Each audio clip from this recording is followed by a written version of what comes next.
Hello and welcome to the second part of our Flightgear Concorde tutorial. So today I want to show you how to handle the standard Concorde model in Flightgear. If you have watched part 1 of this Concorde tutorial, you maybe remember that there I have used a special custom Concorde model which I downloaded from GitHub. But today, just for change, I want to show you how to also handle the standard Concorde model, which you can download directly from within the Flightgear aircraft menu. So this is what you see. This is the standard aircraft. We are still on our flight from Madeira in the Atlantic Ocean to Amsterdam on our cruising flight level 513, so 51,000 feet at a speed of Mach 2. Plus 2.01, you see it here in the Mach speedometer, 51,000. We're at the moment a little bit unstable. The plane has some difficulties keeping the flight level, but that shouldn't bother us too much because we will be descending soon anyway. So with the Concorde, you have to I'll try to stabilize this. This is something that can happen to you sometimes. You can, while the autopilot is active, you can still also do some manual steering with your yoke. So we will ignore this for the time being. It is not a huge problem. So what we want to do, we want first to slow the plane down to subsonic speed before we start our descent, because otherwise we could overheat the plane. So let's go down to 350 knots and do a speed change. Yeah, there's some weird maneuvers now, but this is something you have to handle. So if I have one hand on the yoke while I'm showing you this tutorial. So the idea is, we start our regular descent once we are 300 miles out, because with the Concorde you're much faster and much higher than with a normal plane. And so you have to start your descent towards your destination airport much earlier than with a normal plane. So this is a rule of thumb. 300 miles out you have to start your descent, and you should already be at subsonic speed. So we are now slowing down. I changed the speed to 350 knots in the auto throttle, and you see we are slowing down, and once we are 300 miles out we will start our descent. One more thing that I will also explain to you in this video, apart from just how to handle this standard Concorde model, is fuel management. So especially fuel trimming and also fuel dumping. How is that done in the from the engineer's workplace? I will give you a detailed explanation what you can do with the different fuel switches and gauges, and how to do cross feeding and stuff, how to use the reserve tanks and all this stuff. So the plane has just stabilized by itself. So it tries to get up. I will just keep the current altitude. No need to ascend again and then descend from flight level 513. I will just keep this flight level 470 for the moment, or 476. So while we are slowing down, we are watching the GPS-based distance here, 330 miles, and at 300 miles we will begin our descent. We are still supersonic, Mach 1.4. We have to slow down even more before we start the descent. And after we started, so I can already introduce the some of the main differences between this standard Concorde model and the custom model I showed you last time. This model, when you want to steer things, it relies mostly on some areas where I will ignore this alarm for the moment. I will just disable it. We are not correctly trimmed, but that's not a big problem at the moment. Okay, now I have to postpone this explanation what are the differences until we have started our descent. So first of all, we will do some fuel trimming. We are now out of balance, so I will trim from the back to the front trim tank. This is something I will explain in detail later to you how all this trimming with the fuel tanks is done. Okay, so we are a little bit more than 300 nautical miles out, and we will begin. We are at speed of a little below 350, that's okay. We are still slightly supersonic, but now we can start our descent. We will go down to flight level 300.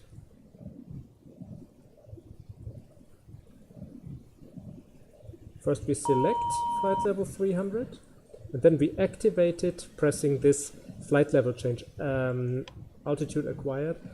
If you want a detailed explanation how the autopilot and the auto throttle works, please look into part 1 of this tutorial. You can find the link in the description of this video. So now we are descending. Here we can influence the climb rate, and this is the first major difference between this standard model and this GitHub model that I used. For example, to manipulate the vertical speed here, there are different areas on which you can be clicking, and that's typical for this model. These hot areas where you can click instead of turning a dial. With Control C, you can make these hot areas visible, and here, for example, if you want the white arrow to go down, you press on this, in this area, for example, on the down writing. And then we can go down maybe to 2000 feet per minute sync rate. And the same thing here, on this area, when you press here on this writing that says up, then you can move this white triangle up, and the plane's pitch will follow accordingly. So we go on down. And there's an alternative. This is the most convenient way to change the vertical speed, at least from my point of view, because you don't need to look into another direction. But there is another hot area where you can do the same thing. It is here in the central pedestal. With Control C, you can make those areas visible. And these 4 yellow areas, when you click on them, you can also change. When you look at this vertical speedometer, you can see that the white triangle moves when I click on these areas. It does the same thing like directly here in the instrument. So it's up to you which one you prefer, but this is a little bit hidden. This was one of the first things that I wondered in this model. How do I change the vertical speed here? And this is how it is done.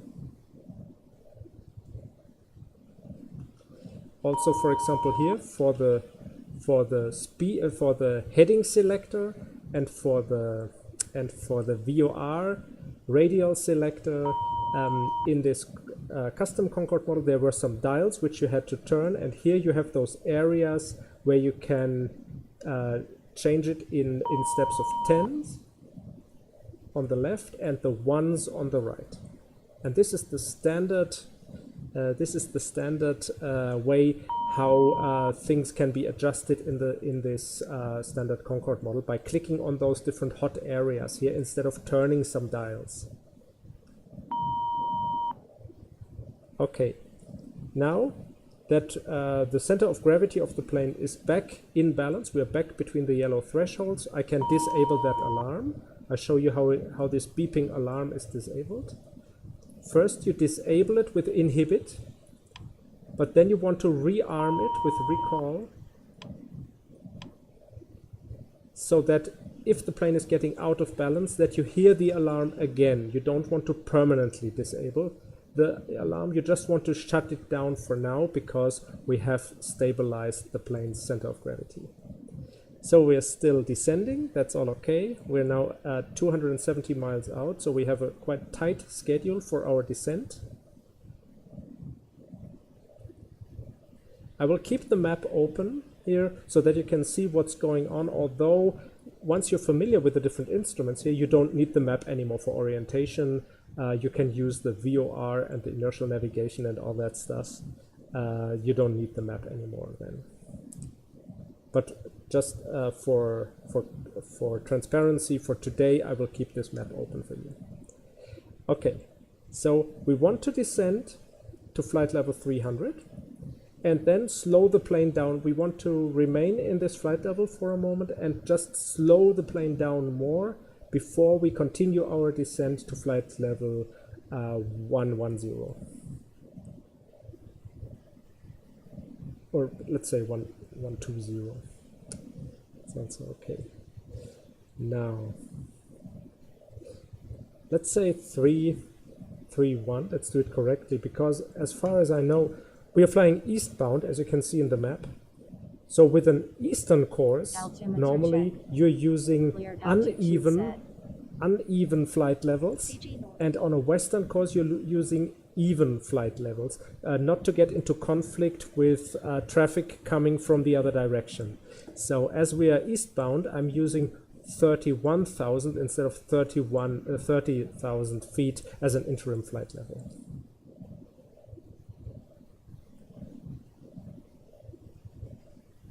Okay, let's see about the trimming. Still going on.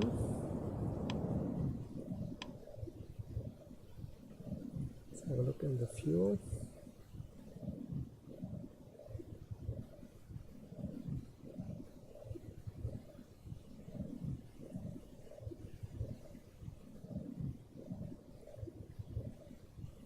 Okay, I will start burning fuel from the front tank.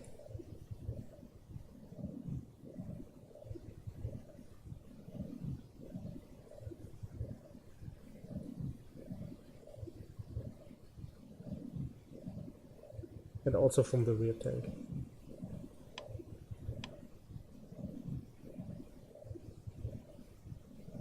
Because we're now balanced.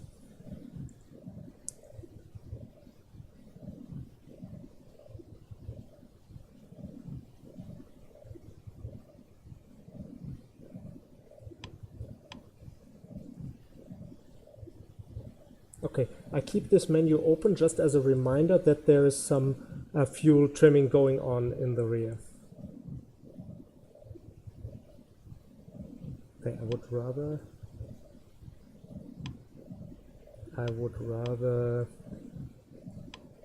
use the fuel from the rear trim tank, not to get the plane out of balance.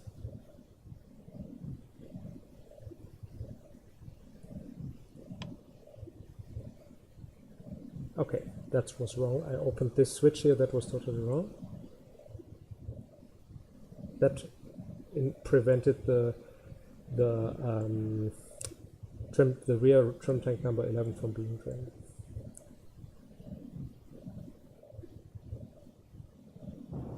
Okay.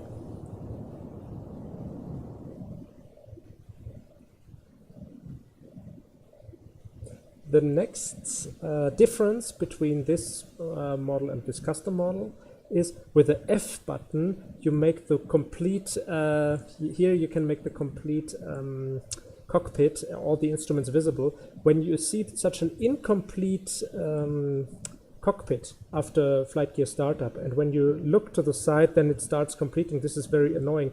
Press the Foxtrot button on your keyboard once and then you always see the full cockpit.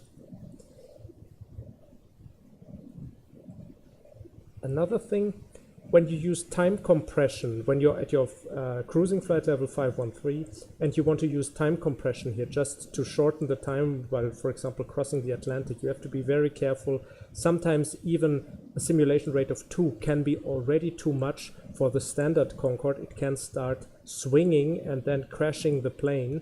So 4 would be the absolute maximum, but I wouldn't recommend more than 2. More than a simulation rate of 2 time compression, 2 times. But most of the time you will have to fly just with regular time speed because this plane simply is very sensitive when you do this time compression cheat. It starts pitching up and down and doing the weirdest maneuvers and eventually crashing the plane. So you should rely just on standard time. Okay, one more thing, I don't want to get into the dark here. It's already afternoon, but I don't want to fly through the darkness because I want you to see the instruments nicely while I'm doing this tutorial. That's why I turn the time of the day to noon, so that we're not flying into dark and then the whole cockpit starts darkening and then you cannot see it well in the video anymore.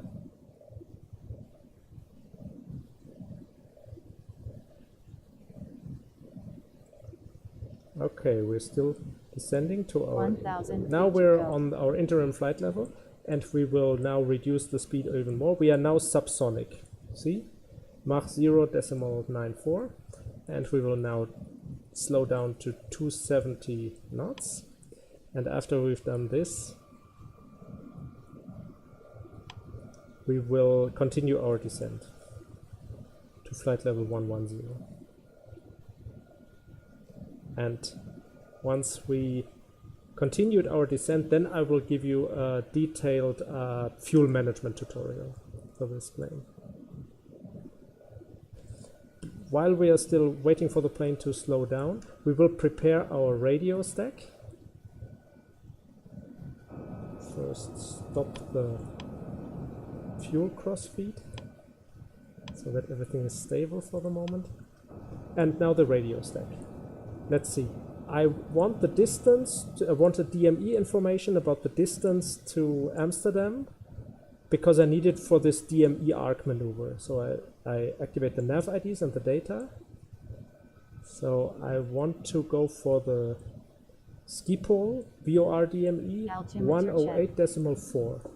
I dial this into the secondary navigation radio here on the right side. Using those hot areas here, 10, this is in tens, this is that's the ones here, 108.4. And that should already give me the distance.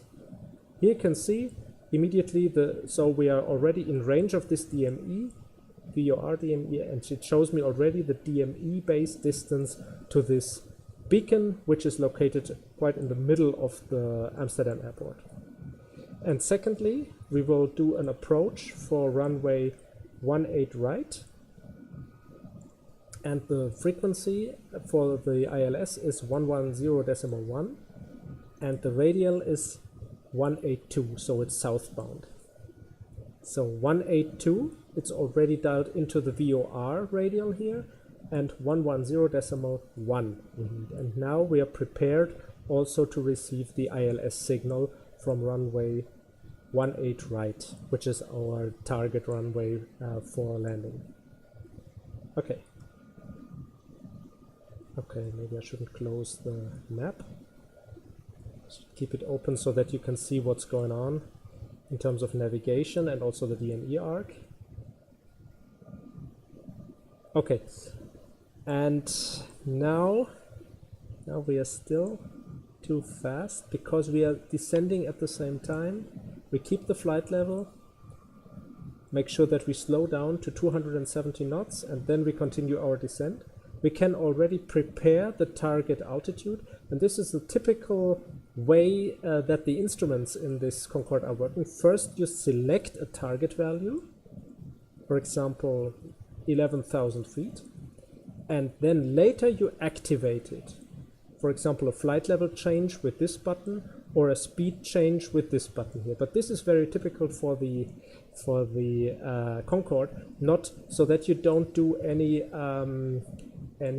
mistakes that have a direct effect on the plane's stability. First, you select the target value. You ask the co-pilot to verify the selection, and then you activate it. So you can always double check what you're doing before you actually activate the new setting. Okay, now we have reached our target speed of 270.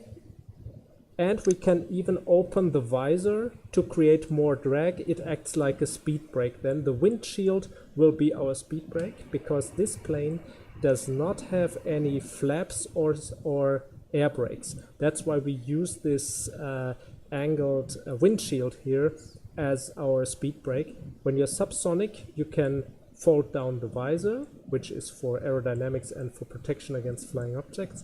And now we are creating more drag, and so we can descend faster. So now we do the flight level change.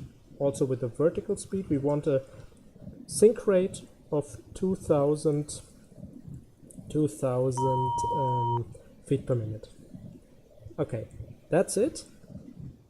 Now we can leave the pilot alone for a couple of minutes and turn to fuel management.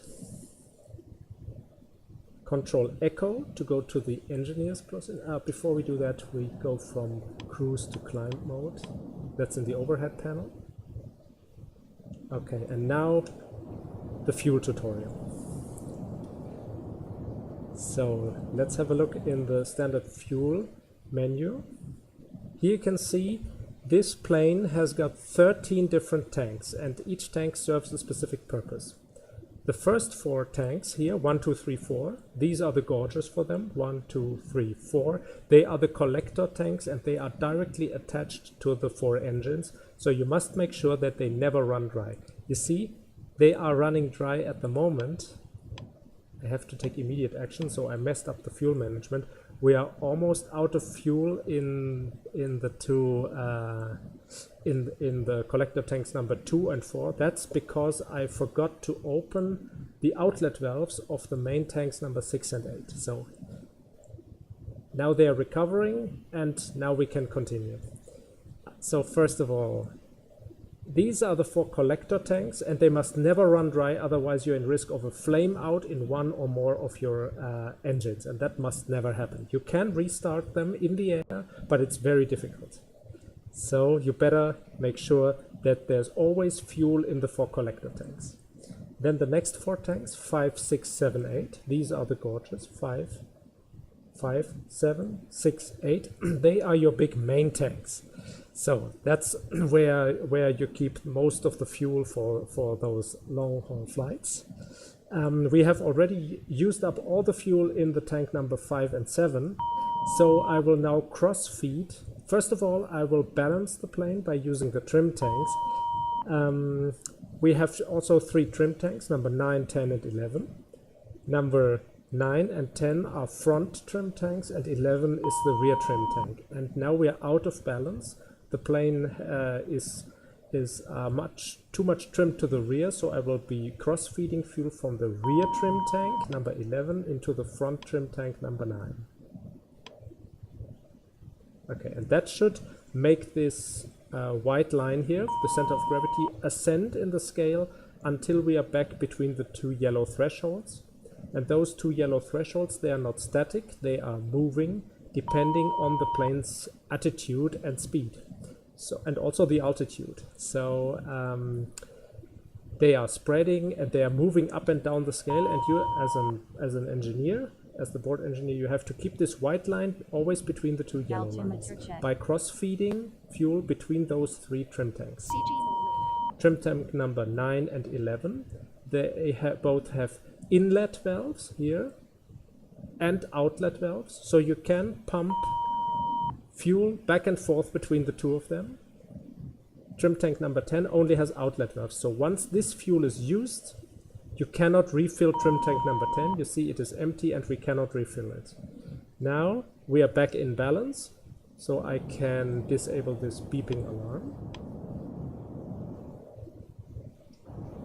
Okay, as we have now 0 fuel in the 2 main tanks number 5 and 7, and almost full tanks number 6 and 8, I will now cross-feed between the main tanks. Here is the cross-feed switch between main tanks 6 and 7. I will open it. Here it writes open, and now they should be balanced. You see, number 7 is now filled from number 6.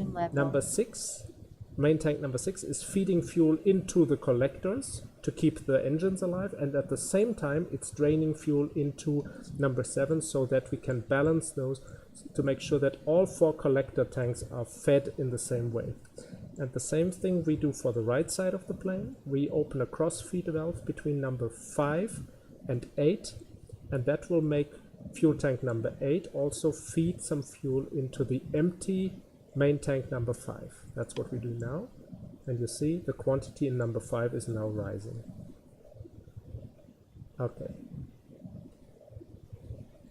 Next thing we want to do, we will keep those reserve tanks for later here. Number 5A and 7A are reserve tanks. And in case of a fuel shortage, this is the gauge for 5A, this for 7A. You can feed the fuel from those reserve tanks, 5A and 7A, into the 2 main tanks, 5 and 7, to also indirectly refill the collectors again. Now the collectors are full again, and they should be kept full by feeding by the main tanks. So we stop the cross feeding from rear to front. Don't mix up the inlet and outlet valves, which I did before, which was a stupid mistake. Now we have stopped the cross feeding between the two, between the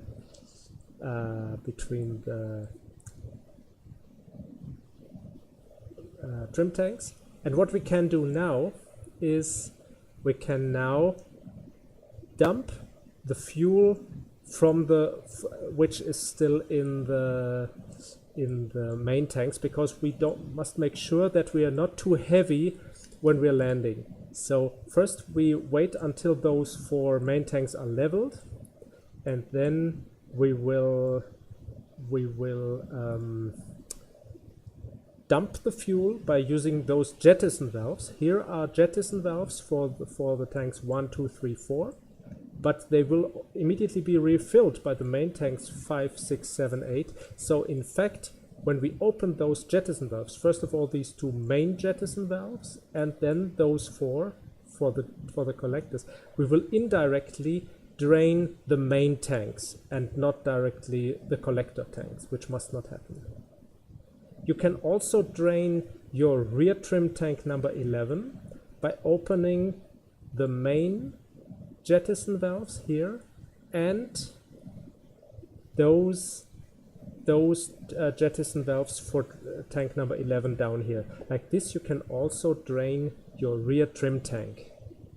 So what we do now, we will also fill the half empty or almost empty main tanks number 5 and 7 from the reserve tanks number 5A and 7A.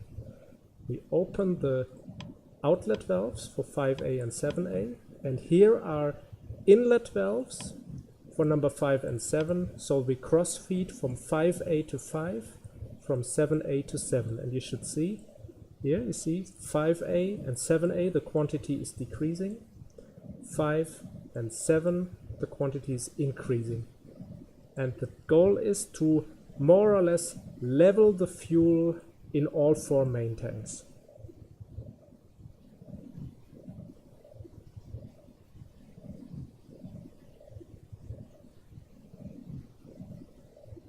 Okay. We can also try to drain some fuel because it adds up to more than 100%, the 9 and 11. So I will try to now dump some fuel from number 11. So open those jettison valves for number 11 and open the main jettison valves up here. And that should make trim tank number 11 lose fuel until we're down to 8%.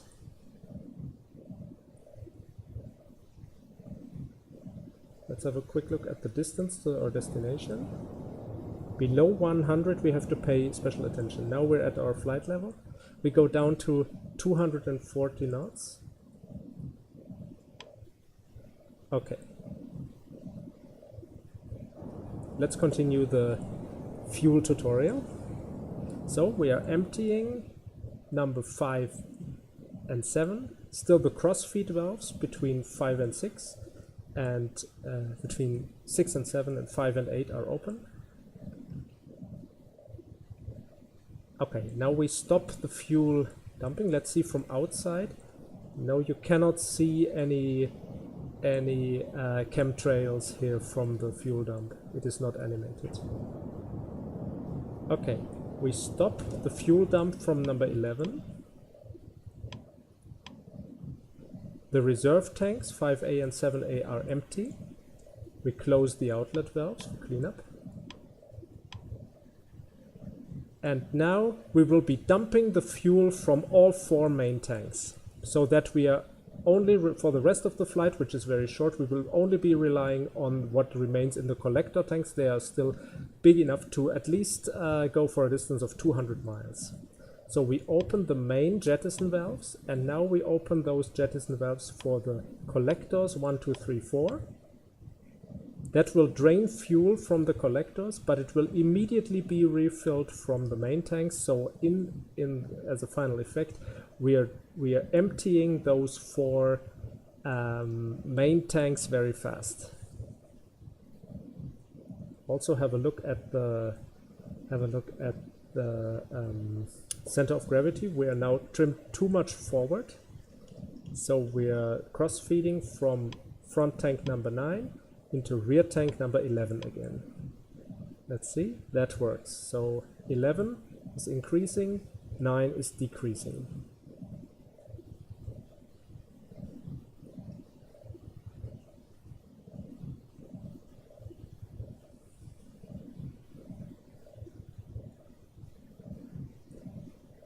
A typical mistake that I used to do is I start cross-feeding here, and then because it is very slow, I jump to the pilot seat and I tend to forget that there's something going on in terms of automatic fuel management and cross-feeding. So that's why if I go to the pilot seat for some reason, I keep this menu open just as a reminder that there is cross-feeding going on and that I still have some action items to do in the engineer's position.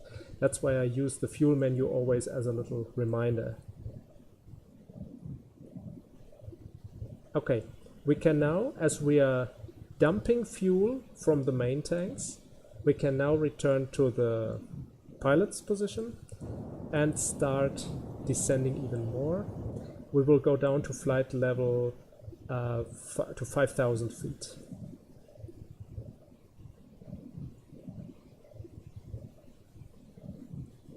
So put this here on the right.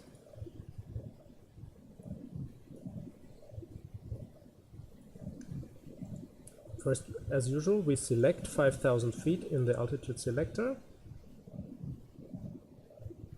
Always keep one eye here on the fuel. Once the 4 main tanks is empty, we stop the draining. Okay, we can keep this speed of 240 because the speed limit below 10,000 feet is 250, so that should do. So now, our below 100 nautical miles out, we will start our descent to our flight level 050, which is the flight level where we also do the DME arc maneuver. We will go in a clockwise arc around the ski pole DME until we are completely eastbound, and then we turn south to intercept the ILS. This is the general plan. So let's wait.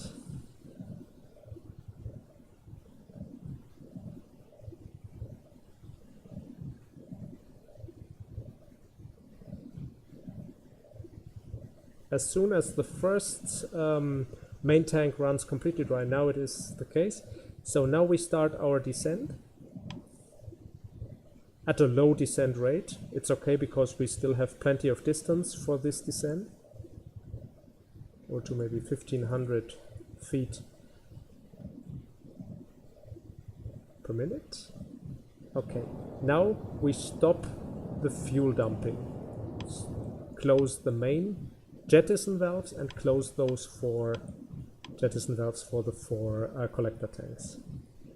And I think this is it in terms of fuel management for this flight, because from now on the center of gravity should stay within this yellow threshold, and I think there's nothing more that we need to do. We have drained the reserve tanks, we have dumped the fuel from the main tanks, and now we're exclusively using the remaining fuel in the collectors, and that should be more than enough to bring us to Amsterdam, and even for a couple of go-arounds that should be more than enough.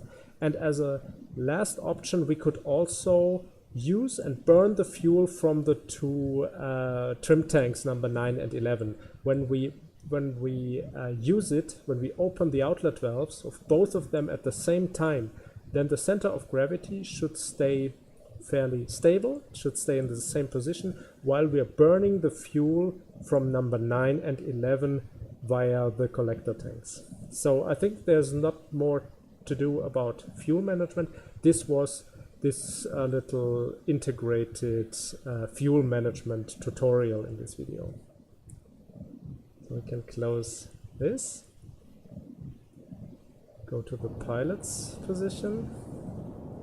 Let's have a look from outside. Here you see the coast of this is Belgium, Echo Bravo, so we are now flying along the northern sea coast of Belgium.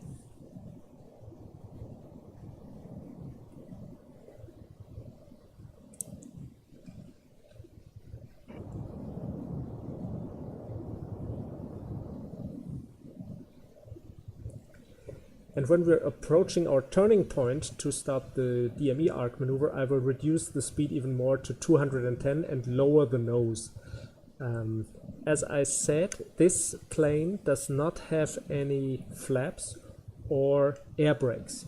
Instead, you're using the angle of attack of the plane, so the whole body of the plane and the wings with a high angle of attack instead of flaps. And instead of speed brakes, you use this visor. Also, you can use the nose to create more angle of attack. So if we lower the nose, it will have an effect that we have a steeper angle of attack. The plane itself will pitch up a little more and be a little bit steeper in the airstream, and that generates extra lift to prevent the plane from stalling even at low speed. But of course, the low speed characteristics of this plane are much more difficult than for a normal passenger plane, like for an Airbus or Boeing. So underspeeding on short final is very dangerous, especially when you still have loaded too much fuel. So I think the normal landing speed would be around 160 knots. So 20 knots higher than usual, than 140 knots, which is the usual landing speed of, for example, a wide-body Airbus. And if you still have a lot of fuel on board, you need an even higher approach speed of 190 knots. Otherwise, you're in risk of stalling and crashing the plane. So we have done our fuel management homework. So a touchdown speed of 160 knots should do for today. Otherwise, you need 190 knots. So let's mentally prepare for the different maneuvers ahead. When we are 22 miles out, we are looking here at the DME number 2, which shows the distance to the Amsterdam ski pole DME. When we are 22 miles out, we will turn 90 degrees to the left, which is something around 320. I will now already prepare the value. 320 in the heading bug. You can see that this plane here, it has an orange heading bug in your compass instrument. That shows now 320. We manipulate it here with the selector. And in the custom Concorde model, which I used in part 1 of this tutorial, there is no heading bug. So you have to just imagine it. You have to rely on the value that you see in this selector field here. No heading bug. But here you got the heading bug, and so we already prepare the heading bug for a 90 degrees turn to the left. So once we're 22 miles out, I do this maneuver by switching on to heading. Then the plane banks to the left. And then we are in a 90 degrees angle towards the VOR DME beacon. And we will keep this 90 degrees angle by always turning the plane 10 degrees to the right with this dial here whenever the DME distance increases by 1 decimal. So we always look at the DME and then we do a 10 degrees turn to the right until we're at 90 degrees or at 80 degrees, almost 90, and then we turn even further south to intercept the ILS. I will show you this later. I will explain it later in detail once we are close enough. So, not to bore you here with this approach, I will now compress the time.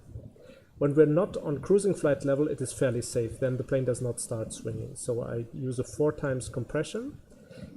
And what we also, before I do that, I will adjust the air pressure because we are below transition level. Let's have a look at the environment. This here is the air pressure in Belgium. We have to readjust it later. 1019 hectopascal. So for correct altitude, there's again these hot areas here. You click on them to turn the altitude or the air pressure up and down. So we want to go to 1019. This is it. Now we have the correct altitude based on the local air pressure, and later when we receive the meta information from Amsterdam we have to readjust. It will slightly deviate most probably from this 1019, but only slightly.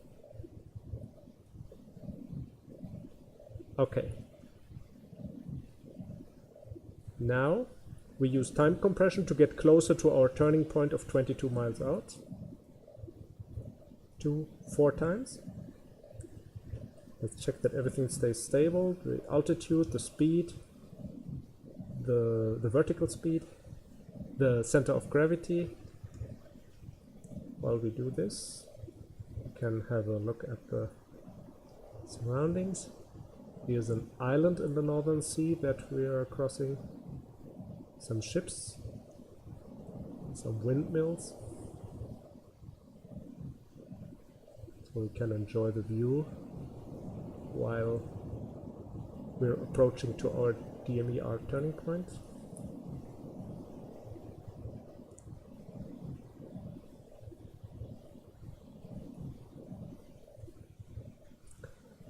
With the standard HUD you can also see the distance here. 50 miles. When we're below 30 miles I will stop this time compression.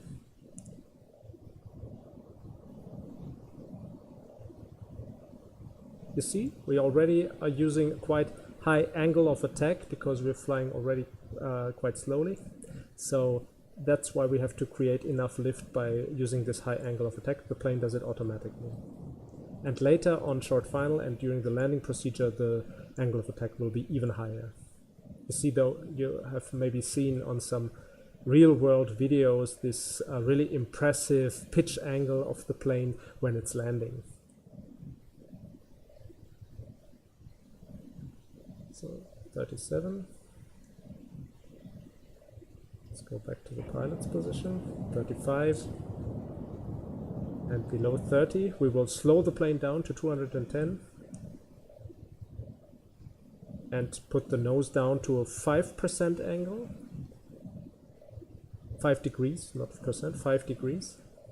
So stop the time compression. We take down the nose to 5 degrees angle, and for landing we will put it all down to the lowest position. That's 12.5 degrees angle. So nose down 5 degrees, 210 knots selected and activated. Now we're slowing down. You see it here in the speedometer. We're keeping the altitude of 5,000. Below 3,000 feet, you have to be very careful with this plane. It has some nasty stall characteristics, especially when the tanks are still full. So you have to be very careful, for example, activating the autopilot below 3,000 feet. If it does weird things, immediately deactivate the autopilot and take manual control of the plane. Below 3,000, you're in a kind of danger zone with this plane. So 26. At 22, as said, we will initiate the left turn so that we are on our arc, on our DME arc, when we are around 20 miles out. We need 2 nautical miles for the left turn. And you can see what's happening here in the map. But in fact, once you have practiced this, you don't need the map anymore to fly a nice round DME arc. You can just exclusively rely on the DME information and on your heading bug. 24.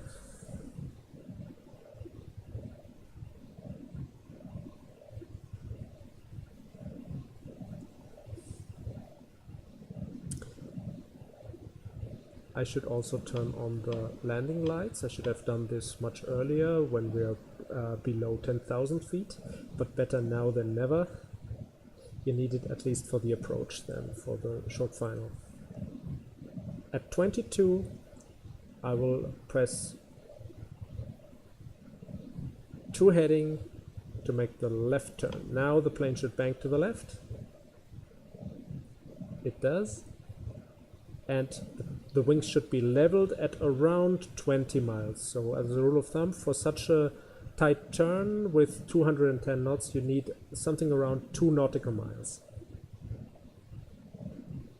It doesn't need to be precise. Also, this DME arc, you don't need to be super precise, as long as you're staying within a threshold between 18 and 22 nautical miles, it's all okay. That's all good enough to finally intercept the ILS, because this is our goal.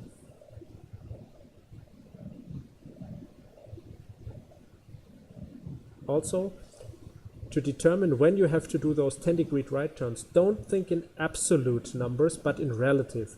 Whenever, after the leveling of the wings, whenever the DME number 2 increases by 1 decimal, then you do the right turn, no matter what is the absolute value. It should always, when the distance is increasing, now it does, from 20 decimal 2 to decimal 23, and now I do a right turn 10 degrees, just pressing the upper left corner of this dial here. You see, this here, these 4 areas, the upper left makes the heading go down 10 degrees. They go up 10 degrees. So now we wait for the wings to level. And once this is done, we watch the DME number 2. And when the decimals go up 1 digit, so we remember 20 decimal 3, when it goes to 4, we do the next right turn. Why do we have a second DME information? Well, that's very simple. We have dialed the radio frequency of the ILS radio, the ILS sender of runway 18 right in Amsterdam, into our primary navigation, and from time to time we also receive a distance information for that from that ILS radio. But as you can see, the DME from the VOR is more stable, so we exclusively rely on the right side. You could also use the left side, but you must make a choice and live with it. Don't jump back and forth between the 2 values. This would be totally wrong and misleading. Choose one of them. I prefer the VOR, and keep this one. Don't change between them. So now you can see we are flying more or less along this blue circle, but I'm not looking at the circle here for the maneuver. I'm only looking at the different values here. 20 decimal 5, we're waiting for the 6 to appear, and then do another right turn. Just must remember what is the current value. 20 decimal 5, and when this is no longer the case, you do the right turn.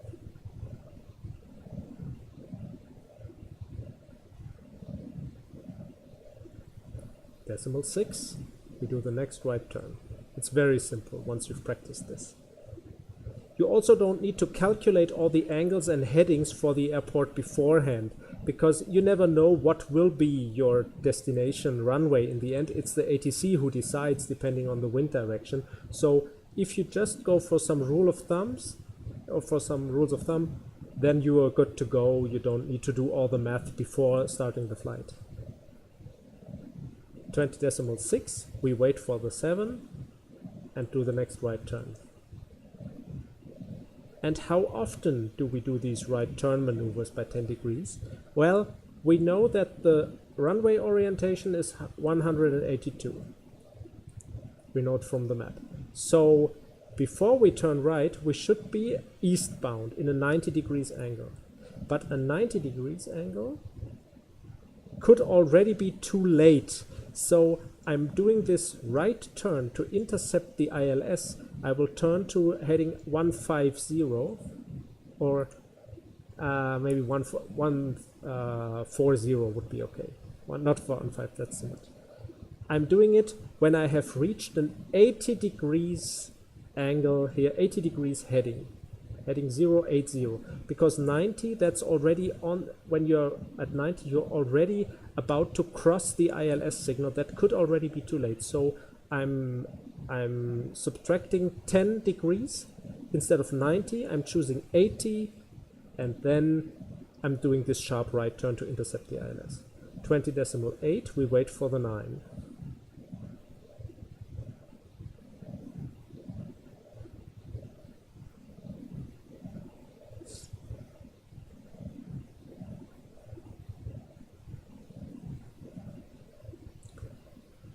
Another 10 degrees turn to the right.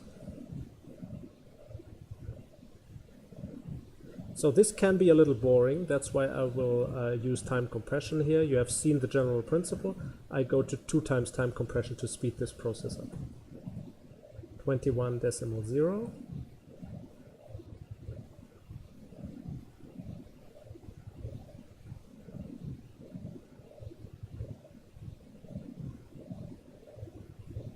The next right turn. So you see, altogether, the distance to the DME is increasing, but only slightly. We're still within the 22, so that's all good. We're waiting for the decimal 2. Now it's going down 1 digit, so we're waiting for the decimal 1. Now it's all relative. We're always calculating in relative and not in absolute numbers. 21.1, we wait for the 2.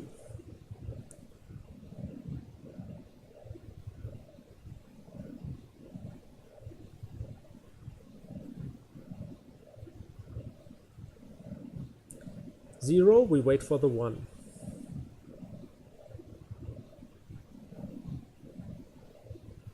1, 10 degrees turn to the right. So the rule of thumb is whenever the distance increases, do the right turn, 10 degrees. 0, we wait for the 1.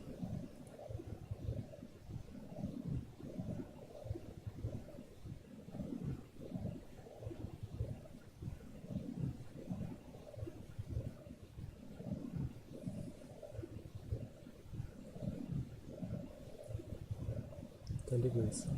And once our direction is 0, 8, 0, we immediately initiate the right turn to heading 140. 1, we wait for the 2.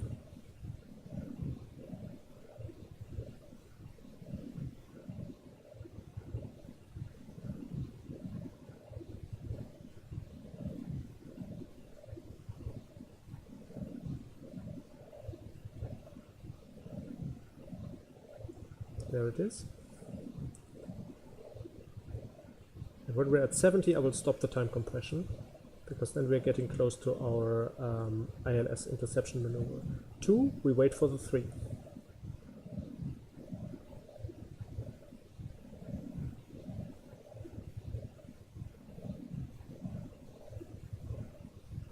This is it. We stop the time compression, because now, when the next step would be 80, we will be turning even more to the right. We wait for the next increase, and then we do our ILS interception maneuver to go on a, let's say, 40 degrees angle towards the ILS signal.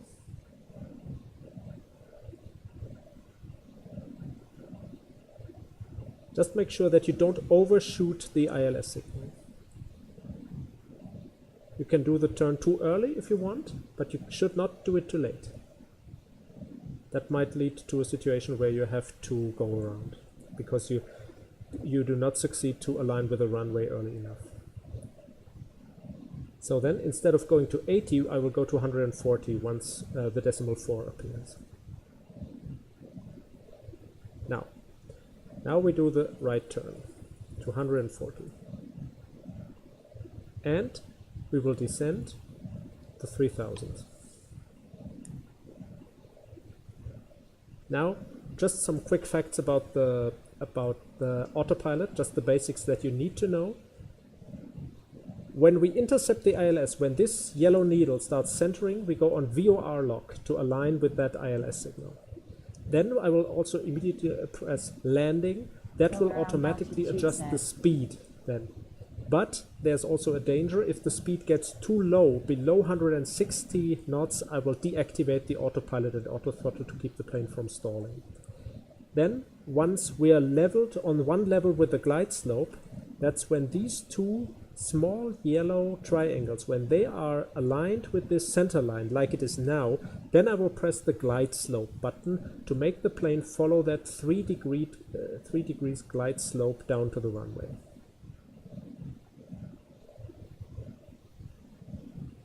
So when we have intercepted the ILS, I can also lower the speed from 211 to 180. I will put the nose completely down. So we now have to keep the the VOR lock ready as soon as this yellow line starts moving. Now we do. That was the ILS. Now we do the right turn. Continue descending to 3000. And we already select 180 knots speed. I don't think we need the map anymore. I will keep the map open just for you so that you see what's going on in terms of adjusting to the ILS signal. The plane does it now automatically. It will now bank first to the right and then to the left to intercept the ILS. Now we will reduce the speed and lower the nose to 12.5 degrees and slow down 180. 1,000 feet to go. We go for landing mode to hand over the speed management then to the autopilot.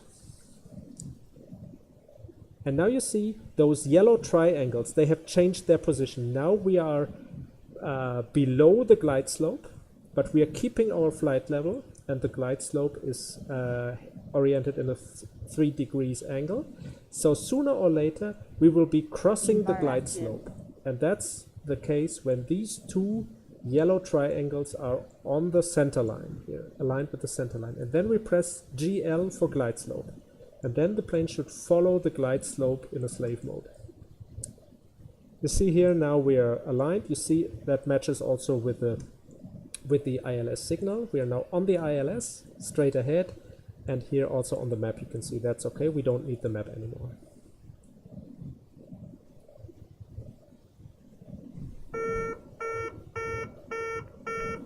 That's the... okay. Now I think this beeping sound, I think it's the warning that the glide slope now comes closer and that we have to get ready for attaching to the glide slope. So the two yellow triangles, they are descending, and when they are in the middle, we press GL.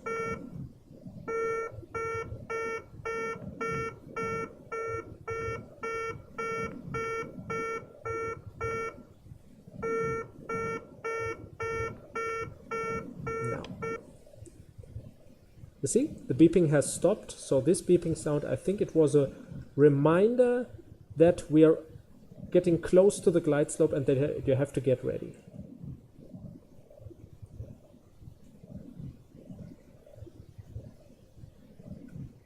We should soon receive... Beam bar active. Glide slope active.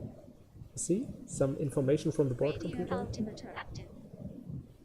Beam bar active, glide slope active. And later, now I have the runway inside, I extend the gear.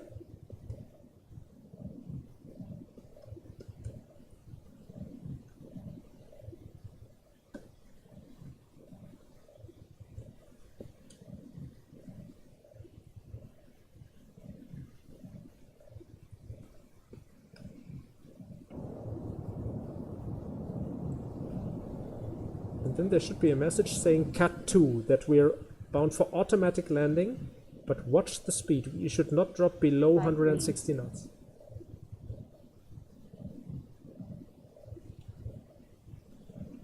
Five greens is for the gear.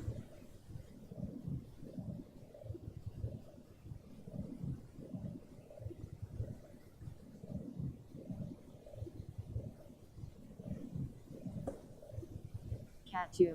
Cat 2, you see, and now the speed is going down. If it goes below 160, I will deactivate the auto throttle. That's too much. I go to manual controls now, because after such a long flight, sometimes the plane shows a strange characteristic. Instead of doing a fully automatic landing, you get into a stall because it reduces the speed too much. So when you're below 160 knots, it is too much, and then you better deactivate auto throttle and take manual control of the plane. So now I'm on manual controls. You see it by the shaking of the plane, but that's safer than letting the autopilot crash the plane. So check again if nose is down and gear is down. You see this impressive angle of attack? The nose is pointing up quite steeply in the air. 800. Rate of 150, descent. that's too low. Need a little more speed. Keep your hands on the throttle, on the thrust levers. It looks okay. Rate of descent. That's okay. 500. You're doing Rate fine. of descent. 400. Rate of descent. Speed Rate is of okay. descent. Sync rate is okay. Rate of descent. 200. Pull up. Pull up. Rate of descent. 100. Pull Go up. back to idle thrust. Pull up. Decision height. 40. 30. 15. And put down the nose. With Control Bravo, you activate the thrust reversers. You see it here in these 4 blue lights. When they are stable, you can accelerate, push forward the thrust levers to use actually the reverse thrust. When you're below 100 knots, you can use the wheel brakes. That's just to protect and not to overheat the wheel brakes. Now, thrust lever back. Deactivate, let's see, deactivate the, you see, this is the reverse thrust. I deactivated the reverse thrust. That's still there. Okay.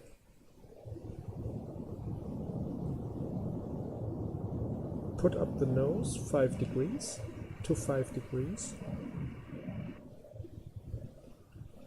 You can change the transponder. No, it has been deactivated anyway. And now there's another procedure. Shut down engines 1 and 4 because you have too much power, too much thrust for taxi. That activates some warning lights and some alarm. You can disable this easily by clicking those light buttons. And now you can just do a comfortable taxi to the gate, but I don't want to bore you because this is a very long taxiway, so I will stop somewhere on the taxiway where we are not standing in the way, and that's where this tutorial ends.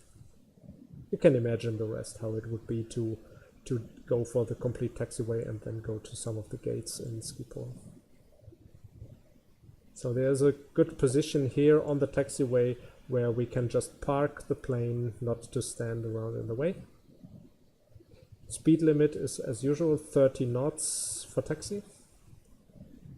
So look from outside. You see, only the engines number 2 and 3 are active. We shut down number 1 and 4 to save fuel and also not to be in risk of overspeeding. So this is our place. Here we will just park the plane for today.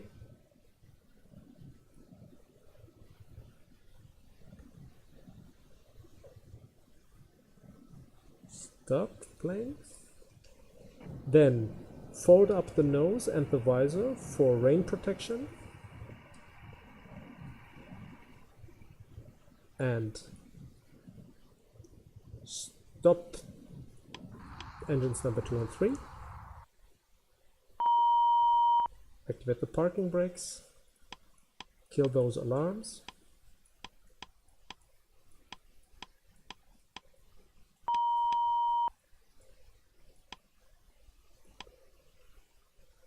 And we're done. You see, all the instruments are now disabled. You see those white and red markers here. One final look from outside. Here's the Schiphol airport.